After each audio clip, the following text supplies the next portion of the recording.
Halo, apa kabar? Salam jumpa pemirsa. Senang sekali Nusa Tenggara Timur hari ini kembali hadir menjumpai Anda. Sejumlah informasi menarik dan teraktual dari berbagai daerah di Nusa Tenggara Timur telah kami siapkan untuk Anda. Dan pemirsa, untuk mengawali perjumpaan kita, berikut kami tampilkan cuplikan berita utama. Penanganan darurat saluran irigasi di Kabupaten Malaka. Jalur jalan dan jembatan Bone dialihkan ke Tetaf, Kecamatan Kuat Nana. Kembangkan potensi dan bakat siswa berkebutuhan khusus.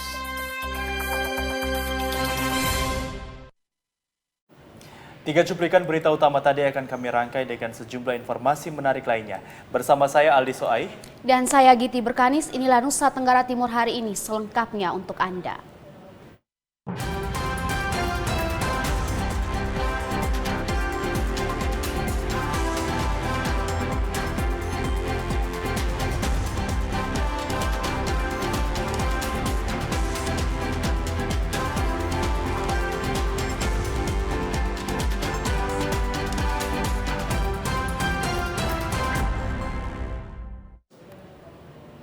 Kita awali berita pertama dari Kabupaten Malaka, Saudara.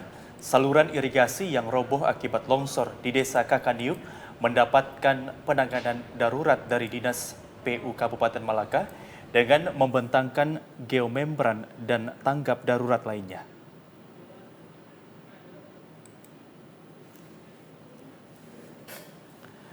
Penanganan darurat alternatif yang dilakukan Dinas PU Kabupaten Malaka bertujuan untuk memperlancar aliran air yang mengalir dari sumber utama bendungan Benenain.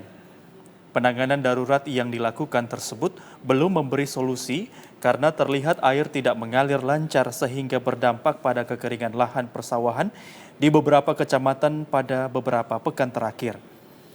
Kepala Pelaksana Tugas PLT Kepala Dinas Pekerjaan Umum Kabupaten Malaka, Benyamin Salibir Nahak mengatakan, sejak terjadinya kerusakan pada ruas saluran primer kanan, pihak Dinas PU Kabupaten Malaka melalui bidang pengairan dan irigasi telah melakukan survei dan mengidentifikasi terkait kerusakan tersebut. Dinas PU telah berkoordinasi dan menyurati BWS NT2 secara resmi untuk mendapat penanganan secara cepat sehingga tidak menyulitkan para petani yang menanam pada musim tanam kedua. Merespons surat tersebut, tim dari BWS NT2 berkolaborasi dengan pihak Dinas PU Kabupaten Malaka melakukan pekerjaan tanggap darurat dengan cara penggalian material longsoran, perapihan pada alur saluran, pemadatan alur saluran, pembentangan geomembran di sepanjang irigasi yang jebol, pengisian dan penempatan geobak sepanjang tepi alur saluran, dan pengujian pengaliran air pada alur irigasi yang sudah dikerjakan. Saluran primer yang ada di Desa Boni dan Kakaniuk itu kewenangannya dari Badan BWS 2 Nusa Tenggara. Itu mereka sudah lakukan perbaikan secara darurat ya. Lakukan perbaikan kemarin dan airnya sudah jalan. Kami dari Dinas PU itu kitanya pergi untuk kita membantu ya, dan kita mengawasi. Tapi itu untuk sementara. Dan kami dari Dinas PU dari Kabupaten Malaka kita sudah memberikan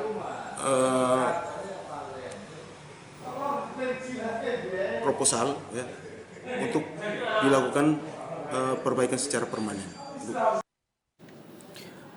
Pantauan TVRI meskipun telah dilakukan penanganan tanggap darurat dari BWS NT2 dan Dinas PU Kabupaten Malaka, air pada saluran primer kanan tersebut tidak berhasil mengairi aliran air dari bendungan Benenain ke lahan-lahan para petani di beberapa kecamatan.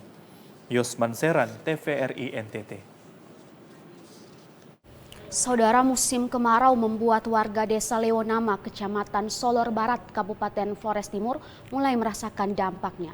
Sumur bor andalan warga di desa ini tidak dapat digunakan sebagai sumber air di rumah tangga karena kering.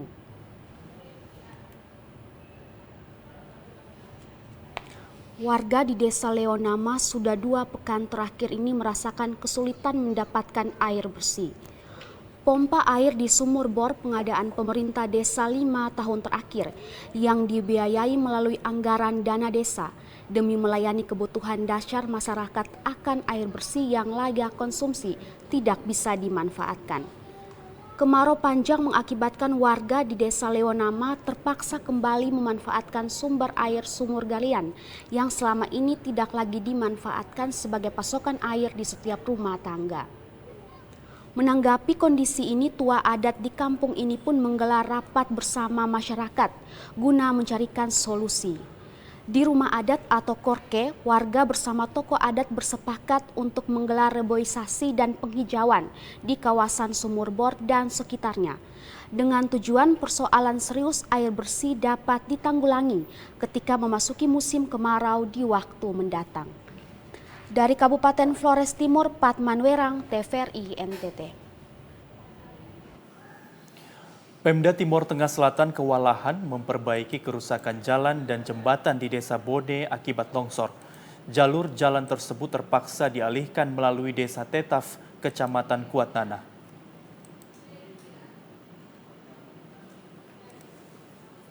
Kepada TVRI, Kepala Dinas Pekerjaan Umum dan Penataan Ruang Kabupaten Timur Tengah Selatan, Oni Selan menjelaskan, proses perbaikan terhadap jalan dan jembatan Bone, tepatnya Jalan Oi Sulalus, jalur poros tengah yang menghubungkan wilayah Desa Bone, wilayah Desa Hoi, wilayah Desa Sopo, wilayah Desa Tetaf, wilayah Desa Nobi-Nobi, wilayah Kelurahan Niki-Niki, dan Kota Kecamatan Amanuban Tengah, kini tidak bisa terlaksana. Pasalnya setelah beberapa kali tim teknis dari Dinas Pekerjaan Umum turun ke lokasi untuk melakukan survei dan pengambilan sampel tanah, ternyata kondisi tanah di lokasi jalan dan jembatan tersebut sangat labil dan sulit untuk dilakukan perbaikan. Itu sebabnya jalur jalan tersebut dialihkan melalui Desa Tetaf, Kecamatan Kuatnana, untuk mengatasi kemacetan arus transportasi di beberapa wilayah tersebut, sehingga aktivitas warga bisa berjalan normal. Pihaknya berharap warga setempat tidak kecewa tetapi tetap menikmati jalur pengalihan jalan yang diberikan pemerintah. Sekalipun harus berputar arah cukup jauh dari jalan pintas sebelumnya yang kini rusak berat dan tidak bisa diperbaiki. Jembatan Bone itu juga sementara tidak bisa dan kemarin ada kegiatan jalan arah ke Bone. Tapi kami minta mengarahkan untuk kegiatan mobilisasinya tidak melewati ruas jalan itu tapi masuk melalui Tetaf sehingga mengurangi hal-hal yang secara teknis bisa merusak jembatan yang ada sehingga kegiatan yang ada di situ hanya bersifat darurat uji coba untuk menjaga sehingga kestabilan tanah sudah normal kita siap untuk melakukan pekerjaan. Ia menambahkan bahwa kondisi tanah di lokasi kerusakan jalan dan jembatan Bone sangat labil dan tidak bisa dilakukan perbaikan. Karena itu pihaknya berharap warga sekitar dapat menerima bantuan pemerintah dengan pengalihan jalur alternatif yang nyaman tanpa menyulitkan masyarakat. Dari Kabupaten Timur Tengah Selatan, Evan Baitanu, TVRI NTT. Saudara, pemerintah daerah Timur Tengah Selatan menyambut baik bantuan fasilitas canggih untuk radiologi penyakit dalam bagi masyarakat Timur Tengah Selatan. Kedepan masyarakat Timur Tengah Selatan tidak lagi dirujuk ke Kupang karena fasilitas pendukung sudah tersedia, termasuk dengan ahli dokter dan perawat.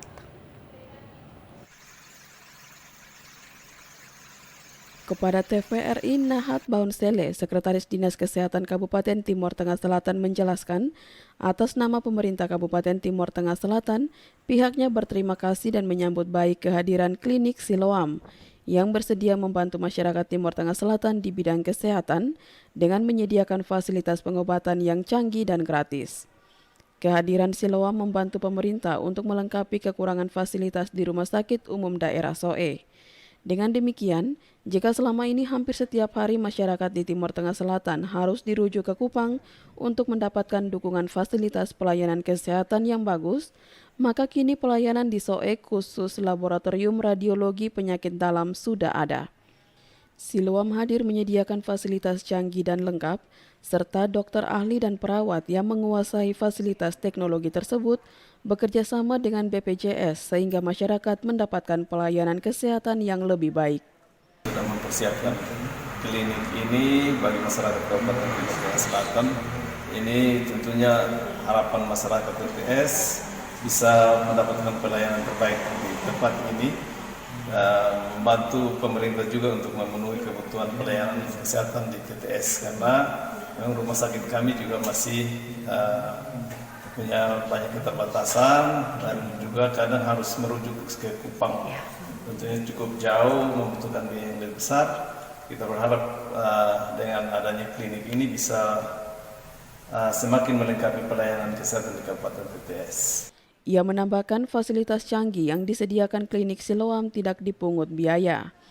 Klinik Siloam hadir membantu masyarakat melakukan pelayanan di bidang kesehatan, termasuk membantu mengurangi beban pemerintah dalam mengatasi berbagai persoalan kesehatan masyarakat di Kabupaten Timor Tengah Selatan. Dari Kabupaten Timor Tengah Selatan, Evan Baitanu, TVRI NTT. Kita ke informasi lainnya, Saudara. Aparat Kejaksaan Negeri Timor Tengah Selatan gagal menahan tersangka tindak pidana korupsi dana BOS SMA Negeri Kuan Fatu Timor Tengah Selatan karena sakit. Kepada tersangka dilakukan penahanan rumah selama 20 hari ke depan untuk menjalani proses penyidikan, dan anak kandung tersangka bersedia menjadi penjamin.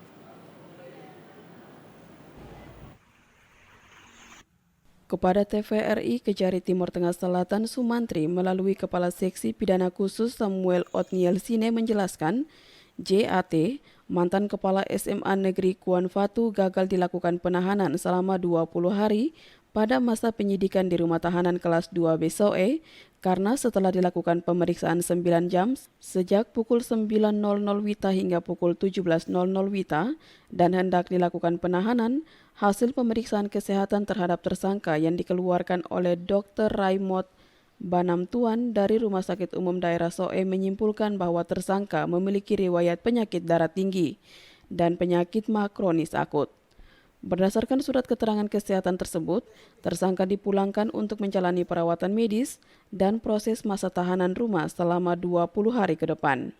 Tersangka dijerat Undang-Undang Tipikor Nomor 31 Tahun 1999 sebagaimana dirubah dengan Undang-Undang Nomor 20 Tahun 2021 tentang pemberantasan tindak pidana korupsi dengan ancaman hukuman terhadap tersangka 20 tahun penjara. Melakukan penahanan tahap penyidikan, sementara kita masih melakukan pemeriksaan kesehatan yang bersangkutan untuk memenuhi syarat sebagai subjektif dan objektif untuk dilakukan penahanan berdasarkan pasal 21 KUHP. Kita masih menunggu apabila yang bersangkutan dinyatakan sehat dan memenuhi syarat, kita lakukan penahanan tahap penyidikan 20 hari terhitung hari ini. Pantauan TVRI di Kantor Kejaksaan Negeri Timor Tengah Selatan Senin 2 Oktober 2023 kemarin sore, tampak tersangka Jonas Sera Abinowaktana dan anaknya Juliarta Petronella Tana menangis terseduh-seduh karena gagal dilakukan penahanan oleh aparat Kejaksaan Negeri Timor Tengah Selatan. Setelah mendapat informasi resmi dari Rumah Sakit Umum Daerah Soe, ia menyimpulkan bahwa tersangka mengalami gangguan kesehatan akut. Sebagai dasar pertimbangan itu, pimpinan Kejari dan Kejati Nusa Tenggara Timur serta didampingi penasehat hukum Ishak Baun. Dari Kabupaten Timor Tengah Selatan, Evan Baitanu, TVRI NTT. Beralih ke Kabupaten Ngada, pemirsa, jelang hari ulang tahun TNI ke-78, keluarga besar Kodim 1625 Ngada melaksanakan upacara tabur bunga di Pantai Aimere sebagai bentuk penghormatan dan rasa cinta akan perjuangan para pahlawan dan anggota TNI yang telah gugur dalam merebut dan mempertahankan kemerdekaan, termasuk pengabdian tanpa pamrih kepada bangsa dan negara Indonesia.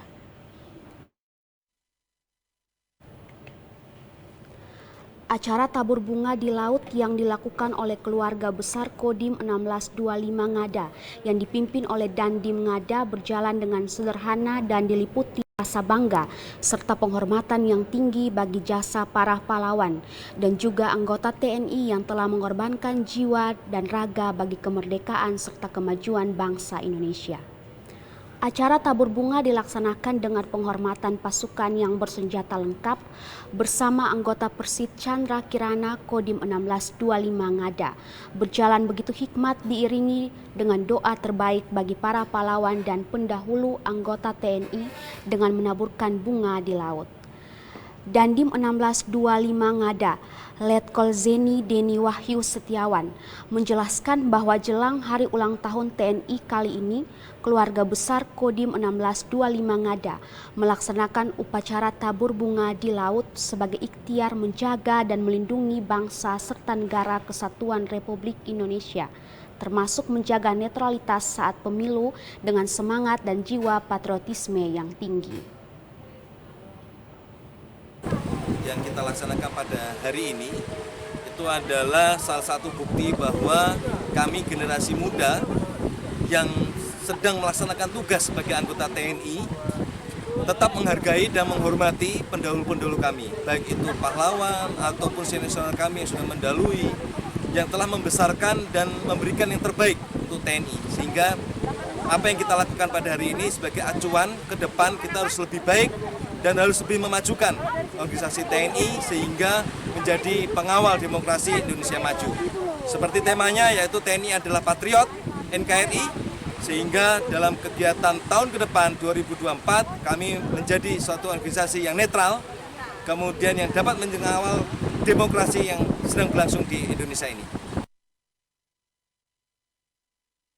Dengan tabur bunga di area pelabuhan Aimere oleh keluarga besar Kodim Ngada secara beramai-ramai sebagai ungkapan rasa bangga dengan semangat perjuangan para pejuang yang merupakan anggota TNI yang telah meninggal dunia demi menjaga keutuhan NKRI dengan hati yang tulus.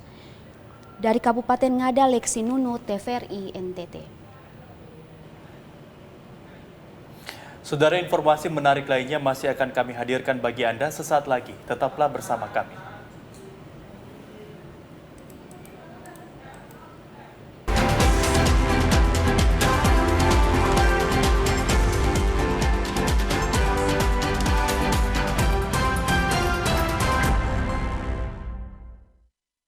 Pemirsa, terima kasih Anda masih bersama kami di Nusa Tenggara Timur hari ini.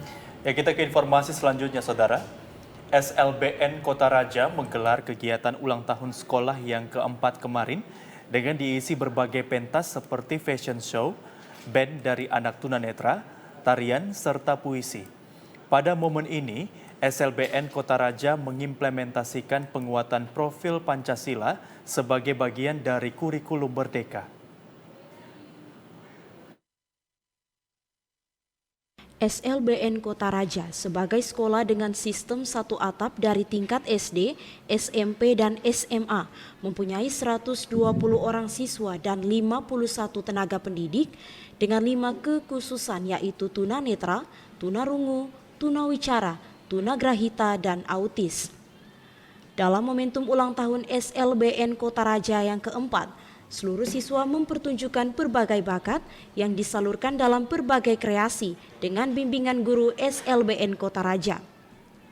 Kepala Sekolah SLBN Kota Raja, Ediardus Wahon mengatakan, acara ini merupakan hasil kolaborasi antar siswa dan tenaga pendidik sehingga semua kemampuan anak didik mereka digali dan ditampilkan pada acara ini.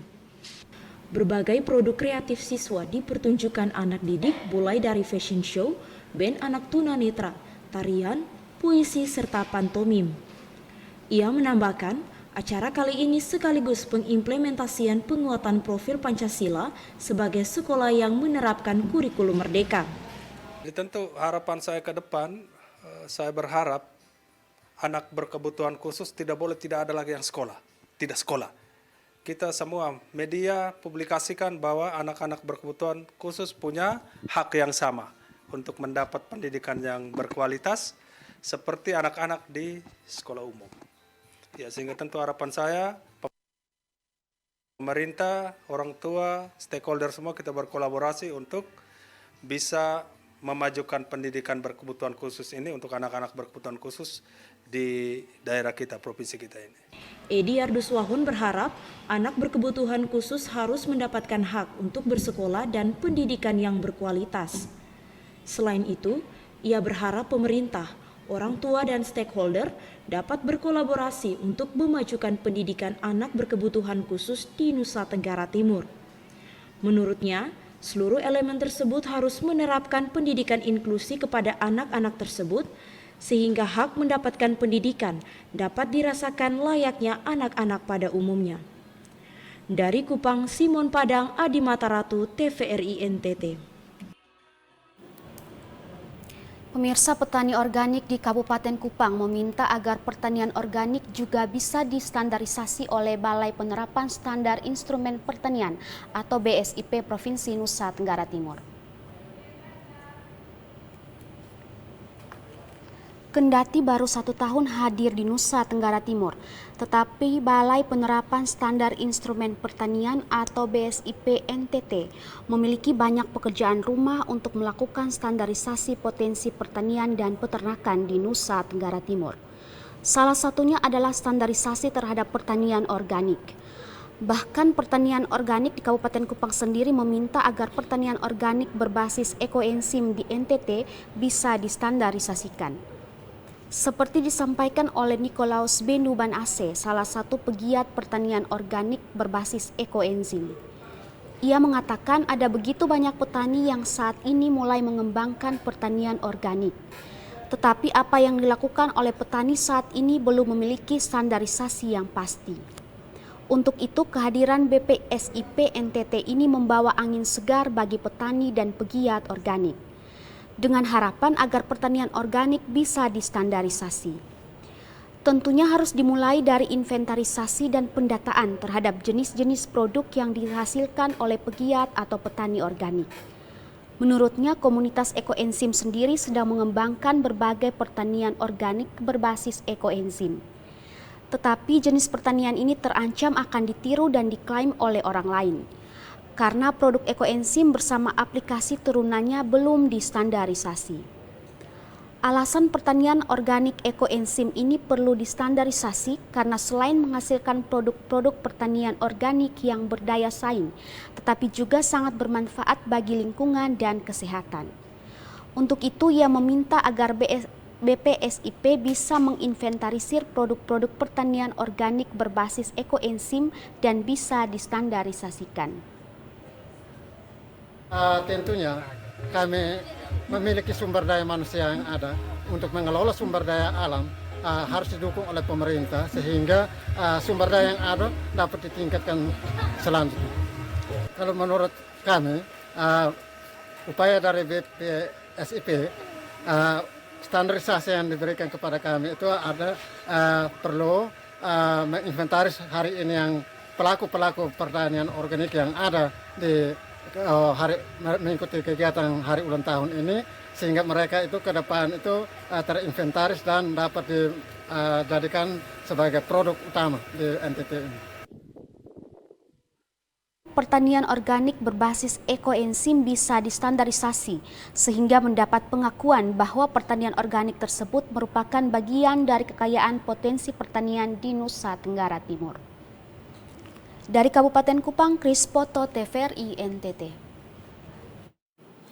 Kita ke Kabupaten Flores Timur, Saudara. Pemerintah pusat terus mendorong pembangunan Jalan Usaha Tani atau JUT yang menjadi program Kementerian Pertanian. Upaya ini memudahkan akses petani untuk memperluas jalur distribusi hasil pertanian. Kucuran anggaran melalui dana alokasi khusus tahun anggaran 2023 kini mulai dinikmati masyarakat di pelosok.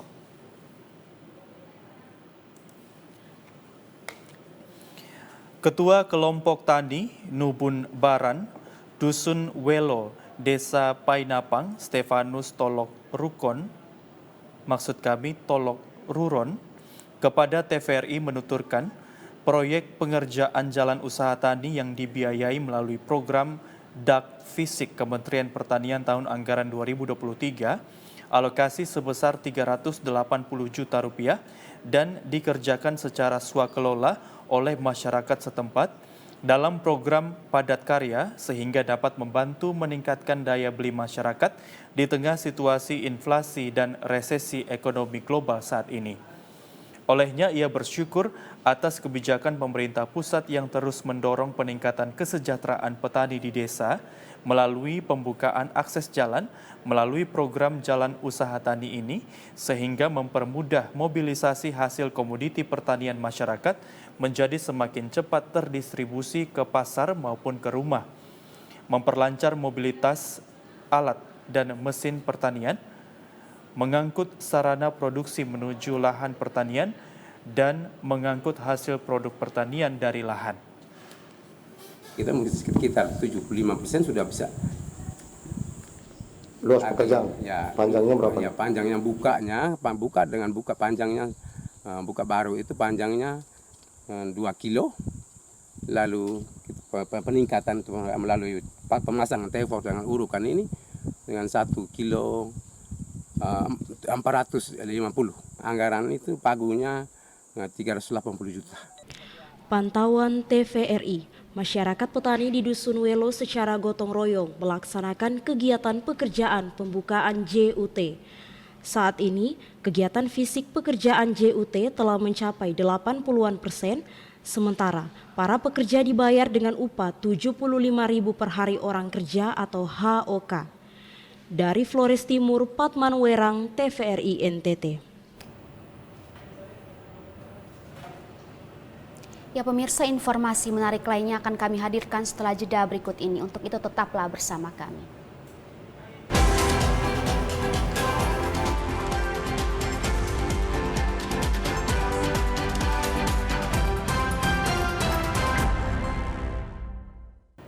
Terima kasih Anda masih bersama kami di Nusa Tenggara Timur hari ini. Kita ke informasi berikutnya pemirsa, pencairan dana desa tahun 2023 untuk Desa Oil Tua, Kecamatan Taibenu, Kabupaten Kupang sudah masuk tahap 2. Total anggaran dana desa 2023 sebesar 1,5 miliar rupiah. Sementara pemanfaatan difokuskan pada pemberdayaan masyarakat desa dan pembangunan jalan desa.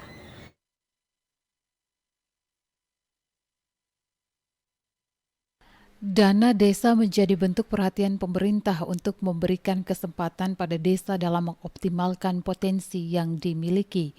Penggunaan dana desa diarahkan untuk membiayai pembangunan dan pemberdayaan masyarakat dengan tujuan untuk meningkatkan kesejahteraan masyarakat desa, peningkatan kualitas hidup manusia, dan menanggulangi kemiskinan yang dituangkan dalam rencana kerja pemerintah desa untuk 1 tahun anggaran. Dalam pelaksanaannya dilakukan secara swakelola dengan menggunakan sumber daya yang ada di desa. Kepala Desa Oil Tua Kecamatan Taibenu, Kabupaten Kupang, Elia Ola mengatakan, untuk tahun 2023, pencairan dana sudah masuk tahap 2, sementara pemanfaatan dana desa selain untuk infrastruktur berupa pembangunan jalan desa, juga dipergunakan untuk pemberdayaan masyarakat desa melalui budidaya tanaman hortikultura. Ada 2 kelompok tani yang bergerak di bidang hortikultura dengan jumlah anggota sebanyak 80 orang. Kultura yang sementara di RT 10 dengan RT 11. Ada 2 kelompok, ada sekitar 80 anggota, 80 orang anggota. Itu untuk KWT. Nilainya itu sekitar kurang lebih 100 lebih juta. Termasuk untuk itu bibit, obat, tambah dengan pupuk, kemudian ada alat itu selang, terpal. Elia Ola berharap dana pemberdayaan yang dibagi kepada kelompok masyarakat bisa dimanfaatkan secara baik guna peningkatan ekonomi keluarga. Angel Ratu, Daniel Nama, TVRI NTT.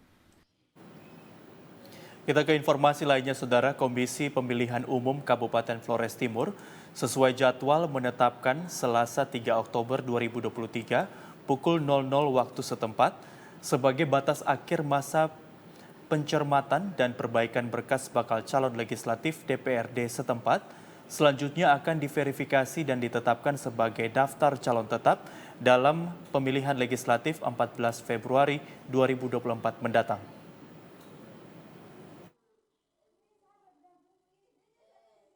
Gregorius Sulesanga, Ketua Divisi Teknis Penyelenggaraan KPPU Flores Timur, kepada TVRI menjelaskan, batas akhir masa perbaikan berkas bacalek yakni Selasa 3 Oktober pukul 00.00. Seluruh partai politik atau parpol peserta pemilu 2024 mendatang menyerahkan perbaikan dokumen bacalek, termaksud daftar pergantian bacalek dari masing-masing parpol peserta pemilu. Berdasarkan hasil pencermatan terhadap rancangan DCS yang telah disampaikan masing-masing parpol, pasca perbaikan berkas bacalek yang sebelumnya dinyatakan TMS. Setelah menerima perbaikan berkas, pihaknya akan melakukan verifikasi administrasi dokumen persyaratan bacalek. Selanjutnya, hasil verifikasi selesai, barulah dapat dilakukan penyusunan daftar calon tetap yang sesuai jadwal akan terjadi pada 4 November 2023 mendatang. Persetujuan DPP partai politik. Nah, perubahan data itu konteksnya yang pertama misalnya ada foto diri calon, itu yang mau diganti, nah itu dibolehkan. Kemudian perubahan nomor urut juga masih bisa diperbolehkan. Paling tidak sampai tanggal 3 Oktober, 3 Oktober hari ini pada tahapan batas akhir pencermatan DCT. Adapun cakupan berkas bacalek hasil perbaikan dari setiap partai meliputi foto calon, perubahan nomor urut, pergantian bacalek, serta dokumen pekerjaan untuk para bacalek yang bekerja di instansi pemerintahan yang membutuhkan persetujuan pimpinan. Sehingga diharapkan setiap parpol proaktif dan boleh menyelesaikan sesuai jadwal yang telah ditetapkan. Dari Flores Timur, Patman Werang, TVRI NTT. Pemirsa, sejumlah informasi menarik lainnya akan kami hadirkan sesaat lagi. Tetaplah bersama kami.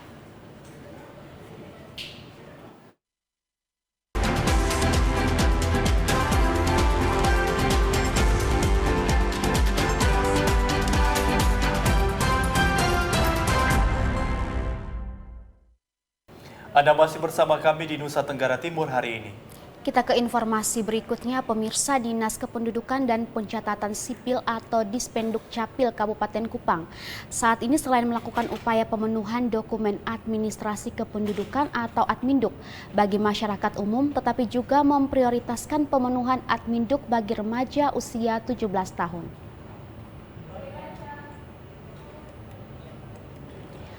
Upaya pemenuhan dokumen administrasi kependudukan atau Adminduk masyarakat kabupaten saat ini intens dilakukan oleh Dinas Kependudukan dan Pencatatan Sipil atau Dispenduk Capil Kabupaten Kupang melalui program Lais Manekat. Dalam program ini, tim Lais Manekat langsung turun ke desa dan memberikan layanan secara prima. Selain pemenuhan administrasi kependudukan bagi masyarakat umum, Dispenduk Capil juga saat ini memprioritaskan pemenuhan Adminduk bagi remaja 17 tahun. Tentunya pelayanan bagi remaja ini membawa banyak manfaat bagi remaja 17 tahun. Karena setelah memiliki Adminduk lengkap ini memberikan kemudahan bagi remaja 17 tahun ke atas untuk mengakses berbagai bantuan sosial, juga beasiswa baik itu bagi mereka yang masih bersekolah di tingkat SMA maupun perguruan tinggi. Selain itu, bagi mereka sebagai pemilih pemula dapat mengikuti penyelenggaraan pemilu 2024 mendatang. Karena dengan memiliki Adminduk seperti KTP, seorang remaja berusia 17 tahun sudah memiliki hak memilih pada pemilihan umum 2024 mendatang. Terkait hal ini, Amanda Bon, seorang siswa SMAN 1 Amfoang Utara, menyampaikan terima kasih kepada Dispenduk Capil yang telah melakukan pelayanan sehingga bisa memiliki Adminduk KTP. Jika selama ini biasanya sulit mendapatkan pelayanan karena harus jauh-jauh datang ke Oelamasi untuk mengurus Adminduk. Tetapi Dispenduk Capil langsung datang di tempat dan melakukan pelayanan. Bahkan memberikan prioritas bagi remaja 17 tahun. Hal ini sangat luar biasa karena pengurusan semakin dekat ke masyarakat, terutama para remaja yang selama ini sering dikesampingkan. Kalau untuk beta rasa tuh urus KTP itu ke rumit begitu, dan beta juga ada keinginan untuk urus KTP di Kupang. Tapi beta sangka-sangka petugas dong datang di Kecamatan Ampang Utara sini. Jadi kayak dong bilang tuh urus langsung ambil toh. Jadi kayak beta be harus urus, pokoknya be harus urus. Biar ketong selama 2 hari nih ketong waktu tersita di sini untuk biar sampai sekolah juga ketong kayak senang begitu tuh. Pokoknya merasa terbantu dan mana ya? Kayak be suka begitu. Langsung ambil terus kayak cepat biar dia pelayanan masyarakat banyak pun tetap dong sampai pernah mengecewakan ketong. Ini buktinya be langsung ambil yang KTP. Jadi beta tuh kayak rasa senang 17 tahun deh. Baru beta kalau dong minta apa-apa pasti beta akan kasih BM KTP duluan. Diharapkan para remaja usia 17 tahun di daerah lain di Kabupaten Kupang dapat memanfaatkan berbagai pelayanan yang dilakukan oleh Dispenduk Capil Kabupaten Kupang. Dari Kabupaten Kupang, Kris Poto, TVRI NTT. Saudara, guna meningkatkan sumber daya manusia di lingkup pemerintahan, Pemda Malaka mendukung kegiatan latihan dasar CPNS dari Malaka.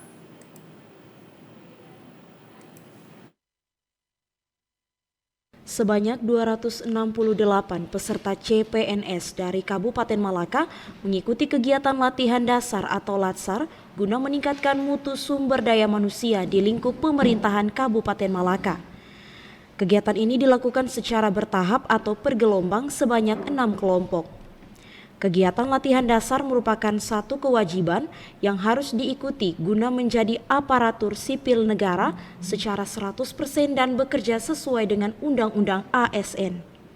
Selain itu, bertujuan untuk meningkatkan mutu sumber daya manusia dalam lingkup pemerintahan. Sekretaris Daerah atau Sekda Kabupaten Malaka, Ferdinandus Unmuti mengatakan, kegiatan latihan dasar merupakan satu proses untuk menjadi 100% bagi seorang pegawai negeri sipil. Kegiatan ini sangat bermanfaat dan berguna bagi seorang calon PNS dalam pengabdian kepada masyarakat secara umum. Pihaknya pun mengimbau kepada para peserta LADSAR agar menyiapkan diri sehingga kegiatan yang akan dilaksanakan tersebut memberi nilai plus bagi para peserta masing-masing. Ikuti saja instrumen yang disampaikan oleh panitia, di antaranya disiplin. Nah, di sana kan termasuk latihan PBB juga. Peraturan baris berbaris juga di sana akan dilatih, dan di situ yang paling ditegaskan adalah kedisiplinan kita. Jadi bangun pagi itu biasa aja berdoa, habis itu olahraga dan seterusnya, makan, kemudian masuk kelas. Saya pikir itu ikut saja. Yang berikut, dikasih tugas kerja, disuruh apa, termasuk cara berpakaian. 268 peserta CPNS yang mengikuti kegiatan LADSAR tersebut dari berbagai disiplin ilmu atau dari unit kerja masing-masing di lingkup pemerintahan Kabupaten Malaka. Dari Malaka, Yusman Seran, TVRI NTT. Kita beralih ke Kabupaten Nagekeo. Pemirsa, pemerintah Kabupaten Nagekeo bersama Perum Bulog Bajawa menyelenggarakan operasi pasar murah di ibu kota Nagekeo. Sejumlah kebutuhan pokok dijual dengan harga di bawah harga pasar untuk menjaga kestabilan harga.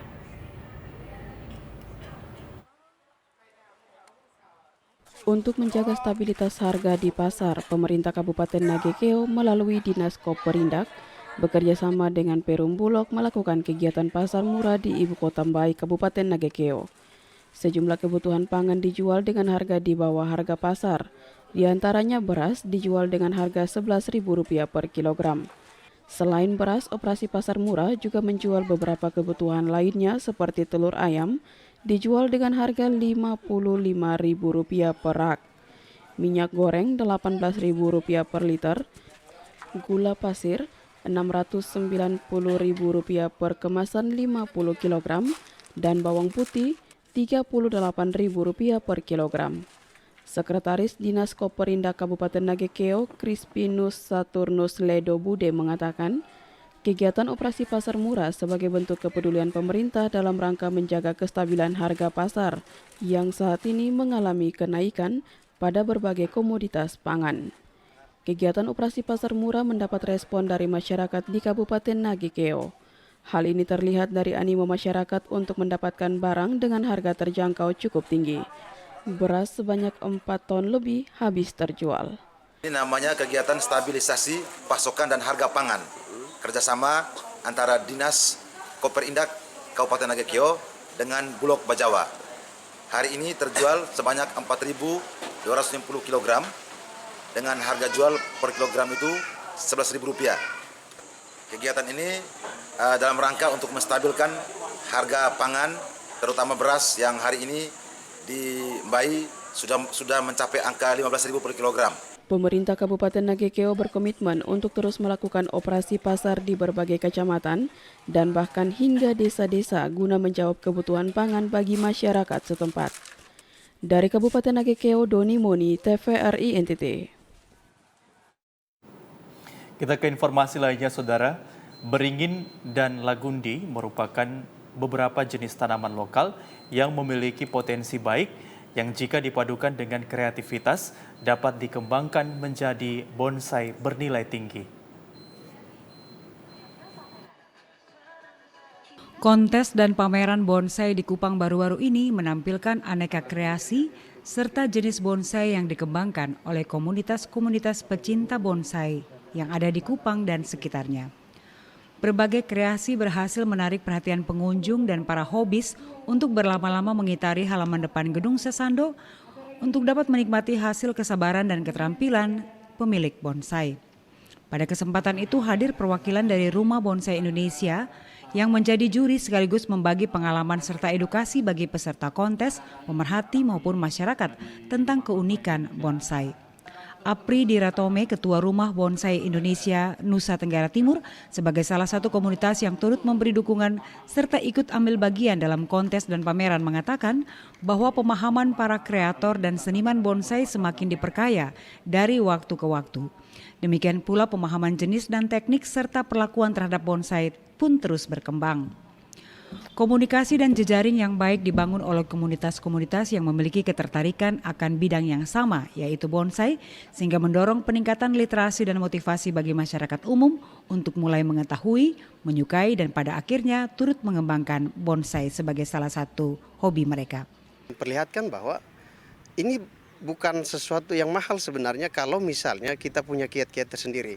Apa itu kiat kita bisa cari sendiri seperti itu. Jadi kalau misalnya dia sudah menjadi barang jadi dan kita langsung beli, itu otomatis pasti menjadi sesuatu yang mahal. Tetapi kalau misalnya kita akan membuatnya dari awal, itu saya pikir itu mungkin dari sisi ini tidak terlalu mahal. Tapi mungkin dari sisi estetika dan lain-lain itu dianggap mahal sebenarnya. Para pecinta bonsai ini terus bersemangat untuk memperkenalkan bonsai melalui kontes dan pameran kepada masyarakat luas. Tidak sekedar hobi, bonsai juga bisa dikembangkan menjadi potensi ekonomi yang prospektif ke depannya. Tim Liputan TVRI NTT.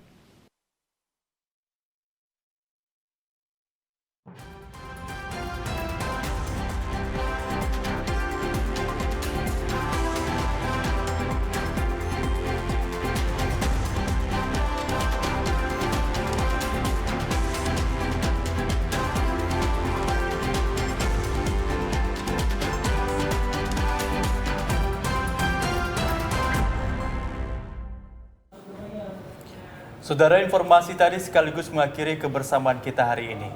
Terus saksikan Nusa Tenggara Timur hari ini yang menyajikan informasi secara santun, lugas, dan berimbang.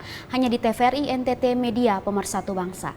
Akhir kata saya Giti Berkanis. Dan saya Revaldi Soai mewakili seluruh kerabat kerja yang bertugas mengucapkan terima kasih atas kebersamaan Anda. Selamat melanjutkan aktivitas Anda dan sampai jumpa.